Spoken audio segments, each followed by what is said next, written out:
জানিয়ে দিব এই মুহূর্তে পাওয়া সর্বশেষ বাংলা সংবাদ। শুরুতেই শিরোনাম। আগামী নির্বাচন বিএনপির জন্য সহজ নয়, তারেক রহমানের মন্তব্য। পরেই জানাবো আমাদের সাথে আওয়ামী লীগ কিংবা জামায়াতের কোনো দ্বন্দ্ব নেই, বিএনপি নেতা মিন্টু। এদিকে হঠাৎ ক্লিনিকের সাইনবোর্ডে ভেসে উঠল জয় বাংলা ছাত্রলীগ আবার ফিরবে। জানাবো সরকারের অদক্ষতা ও সমন্বয়হীনতায় দুর্ভোগ বাড়ছে, মির্জা ফখরুলের মন্তব্য। সর্বশেষ থাকবে কেন বাংলাদেশ ও ভারত সীমান্তে সংঘাত। শিরোনাম শুনছিলেন, এবারে বিস্তারিত। আগামী নির্বাচন বিএনপির জন্য সহজ নয়, তারেক রহমানের মন্তব্য। আগামী নির্বাচন বিএনপির জন্য এত সহজ নয়, জনগণই মাস্টার্স বলে দলের নেতাকর্মীদের স্মরণ করিয়ে দিয়েছেন বিএনপির ভারপ্রাপ্ত চেয়ারম্যান তারেক রহমান। তিনি বলেন, ছাত্র জনতার আন্দোলনে জনগণ বুঝিয়ে দিয়েছে তারাই গুরুত্বপূর্ণ, কাজেই আমরা বিশ্বাস করি আমরা যদি ভুল করি জনগণ কিন্তু আবার কোনো কিছু একটা বুঝিয়ে দেবে। তখন কিন্তু পালাতে ব্যস্ত হতে হবে, তখন কিন্তু হা হুতাশ করতে হবে। বিএনপির আলোচনা সভায় লন্ডন থেকে ভার্চুয়ালি যুক্ত হয়ে এ কথা বলেন তারেক রহমান। রাজধানীর ইঞ্জিনিয়ার্স ইনস্টিটিউশন মিলনায়তনে বিএনপির প্রতিষ্ঠাতা জিয়াউর রহমানের ৮৯তম জন্মবার্ষিকী উপলক্ষে গতকাল এই আলোচনা সভার আয়োজন করা হয়। নেতাকর্মীদের উদ্দেশ্যে তিনি বলেন, এখনো সময় আছে, আসুন আমরা জনগণের পাশে থাকি, জনগণের সঙ্গে থাকি। যারা এমন কিছু করবে, যারা আপনাকে আমাকে ক্ষতিগ্রস্ত করবে, দলকে ক্ষতিগ্রস্ত করবে, তার বিরুদ্ধে ব্যবস্থা ও প্রতিরোধ গড়ে তুলব। বিএনপির ভারপ্রাপ্ত চেয়ারম্যান বলেন, গত কয়েক মাস ধরে বলছি সামনের নির্বাচন এত সহজ নয়। আপনারা যত সহজ ভাবছেন, একেবারে গ্রামের ওয়ার্ড পর্যায়ে দলের শাখা প্রশাখা থাকলেও জনগণ ম্যাটার্স। সেই জনগণই হচ্ছে আমাদের শক্তি, জনগণ হচ্ছে আমাদের ভরসা। এই জনগণই 5 আগস্ট বুঝিয়ে দিয়েছে। আমাদের সাথে আওয়ামী লীগ কিংবা জামায়াতের কোনো দ্বন্দ্ব নেই, মিন্টুর মন্তব্য। আমাদের সাথে আওয়ামী লীগ কিংবা জামায়াতের কোনো দ্বন্দ্ব নেই বলে জানিয়েছে বিএনপির ভাইস চেয়ারম্যান আব্দুল আউয়াল মিন্টু।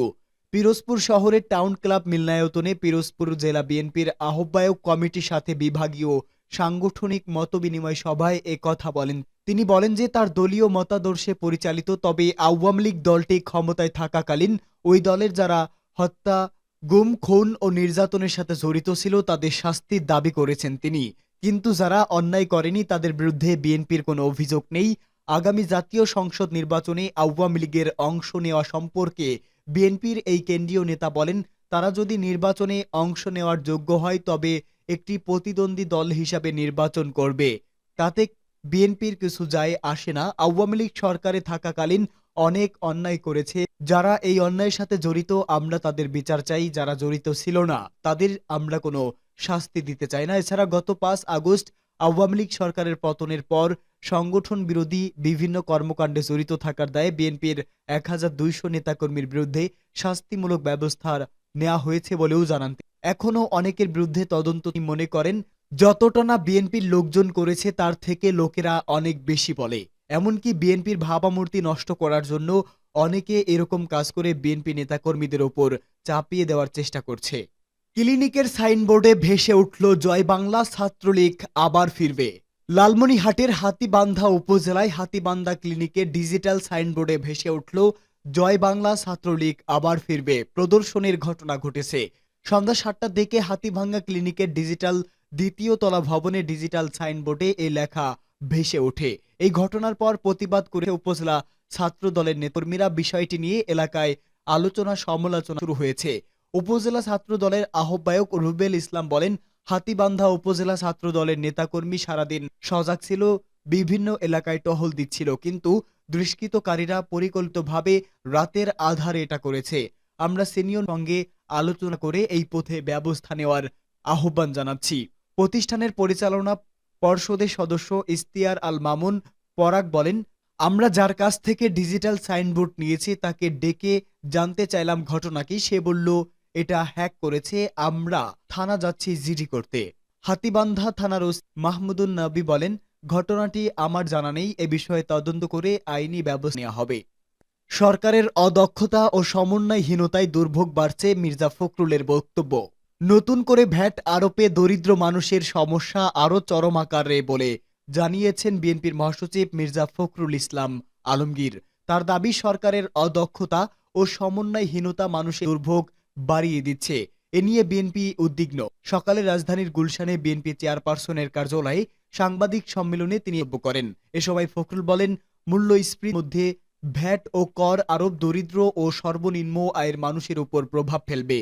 তার দাবি, বাজেটের ঘাটতি মেটাতে ও আইএফএম শর্তের কারণে কর ও ভ্যাট আরোপ করা হয়েছে। ব্যাংকে তারল্য সংকটে মানুষ টাকা পাচ্ছে না। সরকারের কর ও ভ্যাট আরোপ জনগণের জন্য কল্যাণকর নয় বলেও মন্তব্য করেন তিনি। ফখরুল বলেন, এখনো ভয়ঙ্কর মাথা ভারী প্রশাসন রয়েছে।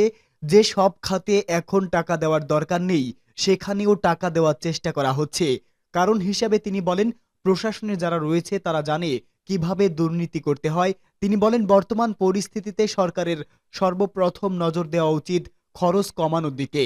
আমরা মনে করি সরকার তার উন্নয়ন বাজেট পুনর্বিবেচনা করে অপ্রয়োজনীয় ও আর্থিকভাবে অযৌক্তিক প্রকল্পগুলো বাদ দিলে প্রায় 20% খরচ কমানো সম্ভব এবং এতে প্রায় 60,000 কোটি টাকা সাশ্রয় করতে সহায়ক হবে।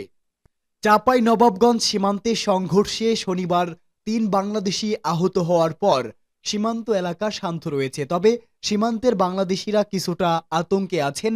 এদিকে স্বরাষ্ট্র উপদেষ্টা বলেছেন, রক্ত ঝরলেও সীমান্ত সুরক্ষিত থাকবে। বিশ্লেষকদের কেউ কেউ মনে করেন, পরবর্তী পরিস্থিতিতে বাংলাদেশকে চাপে রাখতে চায় ভারত। এ কারণেই বারবার তারা সীমান্তে উস্কানিমূলক কাজ করছে। সপ্তাহের ব্যবধানে বাংলাদেশের চাঁপাইনবাবগঞ্জ সীমান্তে আবার উত্তেজনা তৈরি হয়। জেলার কালীগঞ্জ উপজেলার বিনোদপুর ইউনিয়নে বাংলাদেশের সীমান্তের ভেতরে গাছ কাটাকে কেন্দ্র করে দুই দেশের সীমান্তের নাগরিকদের মধ্যে সংঘর্ষ হয়। দুদেশের নাগরিকরাই সংঘর্ষে জড়িয়ে পড়েন। ভারতের নাগরিকদের পক্ষ থেকে বোমা বিস্ফোরণ ও সাউন্ড গ্রেনেড নিক্ষেপ করা হয়। এতে 3 বাংলাদেশি নাগরিক আহত হওয়ার অভিযোগ রয়েছে।